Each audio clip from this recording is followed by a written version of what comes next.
అంతా ఒకటే రాయి. ఒకటే రాయి కదా? ఒకటే రాయి. అంటే మధ్యలో మళ్ళీ సపరేట్ రాయి. అంతా ఒకటే రాయే. అంతా ఒకటే రాయి. ఏ రాయిలోనే మందంగా ఉండేది మొలిపించాం. అంతా ఒకటే రాయిలోనే సిస్టమ్ అంతా తీసేసుకుంటే వచ్చినాయి. ఇక్కడే చేసినారా? వేడకుంటే దగ్గర చేసిన 2 సంవత్సరాలు పట్టింది. ఈడ ఫోటోది అందరు నిలబడి ఈడ.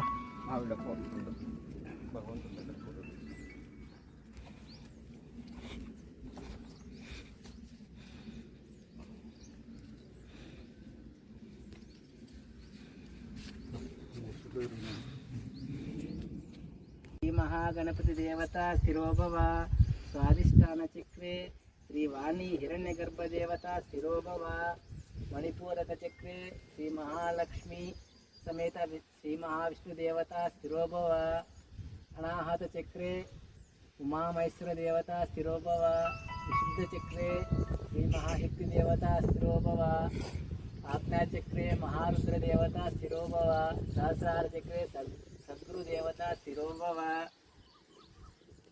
థ్యాంక్ యూ స్వామి. ఇక్కడ అర్చన చేసే వాళ్ళు ఉన్నారా? వస్తారు రోజు చేస్తారు. ఇక్కడ వచ్చేసి ఇక్కడ ఎట్లా వచ్చింది గల వచ్చిందంటే ఎందుకు వచ్చిందంటే ఆంజనేయ స్వామి భవిష్యత్ బ్రహ్మ అంట. అంటే ఫ్యూచర్లో వచ్చే బ్రహ్మ అంటే బ్రహ్మ కపాలము శివుని మెడలోకి వెళ్ళిపోతుంది. ఆయన కాలం అయిపోతుంది. నెక్స్ట్ బ్రహ్మ ఎవరంటే బ్రహ్మ హనుమంతుడు అంట. ఈ బ్రహ్మస్వరూపంగా హనుమంతుడు అక్కడికి వచ్చేసాయంట. ఆయన గురువు శ్రీరామచంద్రమూర్తి అంట. విష్ణువు యొక్క ఇది విష్ణు శంఖచక్రాలంట. అవి గురుపాదుకలు ఇవి మధ్యవి. అక్కడ వచ్చేసి వేలాయుధం వచ్చేసి అమ్మవారు సుబ్రహ్మణ్య స్వామికి ఇచ్చిన వేలాయుధం అది. రుద్రుడు ఇద్దరు కలిసి అక్కడ ఎట్లా వచ్చినారో వాళ్ళు కూడా అట్లే వచ్చేసినారు అక్కడికి. వేలాయుధము రుద్రుడు. ఇక్కడ వచ్చేసి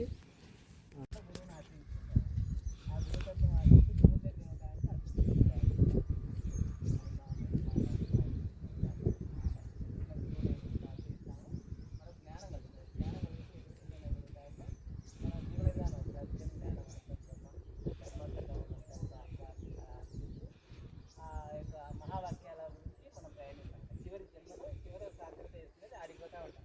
ఈ జన్మ కాకపోయినా 100 జన్మల తర్వాతైనా కానీ ప్రయత్నిస్తూ ఉంటాం. ఆ జ్ఞాన తత్వం